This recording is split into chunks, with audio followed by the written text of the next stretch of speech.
I know this will annoy a lot of people, but the Mbappe signing was a mistake. Now look, this is not because he is an elite, but because he exposes everything wrong with this Real Madrid team. I just want to make one thing clear. This is not an anti-Mbappe video. This is not a personal vendetta against Mbappe. He is elite. He's one of the best players in the world.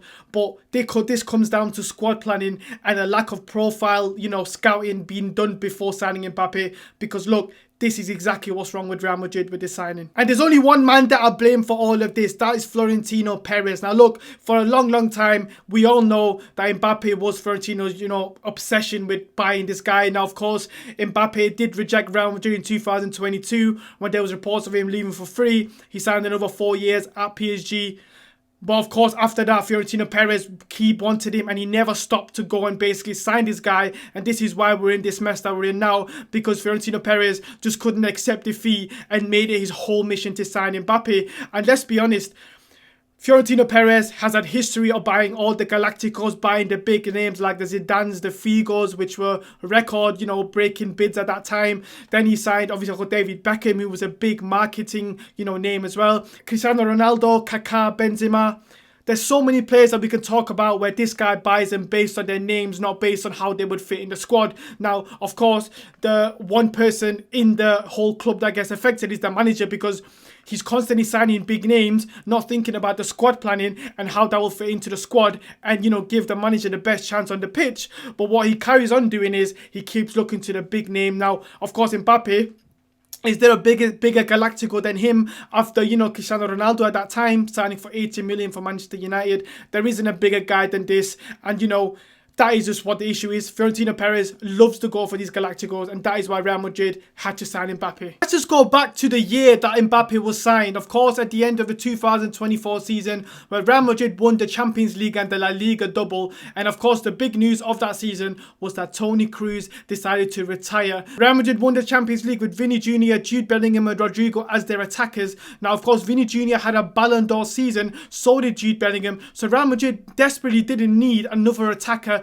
to be in that mix, because Real Madrid won the Champions League. Yes, it wasn't perfect. Yes, there was games where Real Madrid struggled and had to do comebacks. But fact of the matter was that the attacking wise was absolutely, it was fine. We didn't need to go and sign another striker to disrupt, especially Vinícius Jr.'s, great form. Now, when Kroos left, it was so important that Real Madrid went in there and replaced that profile, because with Real Madrid, apart from Kroos, didn't have another tempo setter. Now, of course, Modric could do that job, but not to that level, number one. And number two, Modric was nearly 40 years of age. So to depend on Modric to do that role week in, week out just wasn't foreseeable whatsoever. And again, this goes back to what I'm saying about Florentino Perez and the board's squad planning. They clearly didn't see that this would be an issue, because Tchouaméni, Jude Bellingham and Camavinga are not them players, and not even is Fede Valverde. So Real Madrid had all these midfielders in mind to replace these guys, but they weren't the right profile. So Real Madrid still had issues with building up last season, of course, and Real Madrid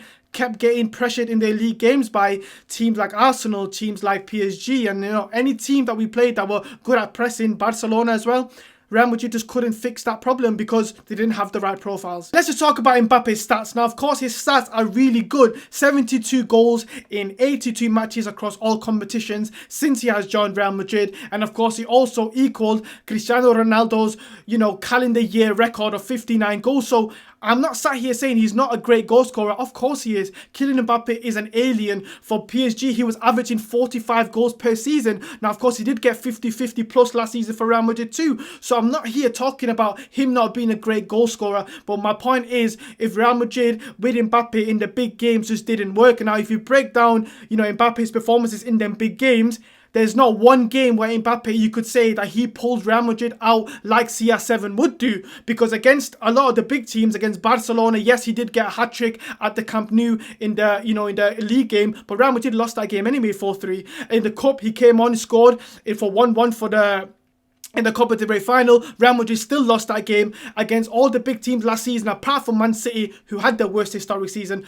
Mbappe did perform for Real Madrid or score in them games. Against Arsenal, he missed a point-blank chance. I could go through all the big games last season where Real Madrid, by the way, won 0, and Mbappe didn't score in them games or didn't have that much of an impact. So yes, he scored 50 goals in the season last season, but a lot of them goals were against smaller teams in La Liga and smaller teams in the Champions League. So I'm not here to talk about stats. I'm not a stats FC person. That doesn't, kind of make my opinion of a player set because of their, the stats. I look at how he looks on the pitch. And what it looks like on the pitch is that the balance is all wrong. Now, of course, Vinícius Jr. is also to blame for this. But Vinícius Jr. and Mbappe, they constantly want the same spaces on the pitch. They constantly want that left wing side. And of course, it is very known in the footballing world that Kylian Mbappé likes to play off the left. Now, of course, he does start as a striker for Real Madrid. But if you watch him on Real Madrid, Vinícius Jr. and Mbappe are always in the same half spaces. Now, of course, what that means is when Real Madrid do need to break down low blocks or teams that defend well, Real Madrid don't have a box-present striker. Now, of course, that's why I said that we should maybe try Gonzalo Garcia in the number 9. And when Vinícius Jr. didn't have a great form, maybe play Mbappe as the left winger. But my point is that at this moment in time, Xabi Alonso is being forced to play Vinícius Jr. and Mbappe. Now, in the beginning of the season, of course, Vinícius Jr. was benched, and as he should do for his rubbish performances. And he also should have been benched after the El Clasico, disgraceful behaviour that he did have. But fact of the matter is that Xabi Alonso is now playing for results. He's not playing for progression. So he's having to play Vinícius and Mbappe. And it's no coincidence that now them two guys are playing together. The Real Madrid form has dropped completely. Now Real Madrid were 5 points clear of Barcelona after the El Clasico. Now they are 4 points behind since he's been forced to play Vinícius and Mbappe. Now look, there is not enough balance in this team because of these two up front. So of course, Vinícius Jr. off that left wing and Mbappe off the striking position, it is not working. I just want to talk about Mbappe against Sevilla because Mbappe's game is all about him. Mbappe doesn't play 1-2 football, 1-2 touch. He doesn't link up as well as he should be. And the game against Sevilla just highlighted everything that I'm trying to say. Now, of course, Mbappe was on 58 goals against Sevilla. So his whole obsession was to equal or beat Ronaldo's record. So he did do it with a penalty. But if you watch that game, the amount of shots that Mbappe took when he should have passed it to his teammates and the amount of time that he could have linked up better, he didn't do because it was all about him. And some of the shots that he was taking went up to row Z in the Bernabeu because he was just trying too hard to score. Now look, I'm going to be honest.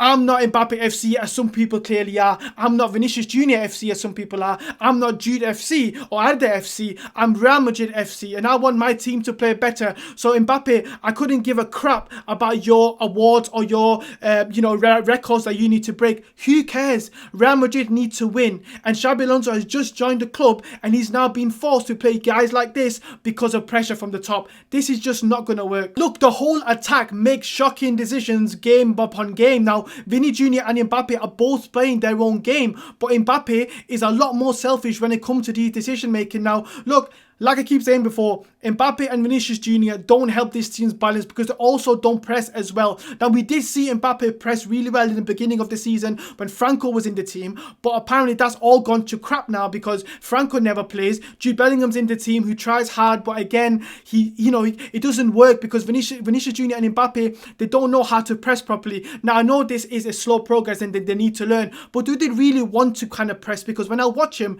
they're just half-assed passes. They don't do enough. They don't press how elite players do. When you look at PSG and Arsenal, they play for the team, but it seems like these players just play for themselves. But then they come out after the game and they say, we will die for the club, we will do this in the next year. I'm sorry, this isn't good enough. We need to see it on the pitch. I'm sick of the Instagram stories. I want to see it on the pitch. And I'm sure Mbappe is going to continue to score goals. I'm sure he's going to keep having great numbers, but fact of the matter is that when Real Madrid played the elite teams like PSG, the Arsenals, the Bayern Munichs, even the teams in La Liga at this moment in time, Real Madrid still look absolutely amateur because them two guys up top doesn't press properly. And that's why I think that signing Mbappe was a mistake, because did we really need to go and sign another attacker who's a left winger where we really should have signed the Erling Haaland or another form of striker, because we needed a pure number 9 in this team to fix these issues. And that's why I say the Mbappe signing him is a mistake, not because he isn't a great player, because the fit with Vinícius Jr. just didn't make sense. But now Real Madrid, of course has Mbappe, so they need to make a decision, because if this carries on, Real Madrid will never win another trophy or beat the big teams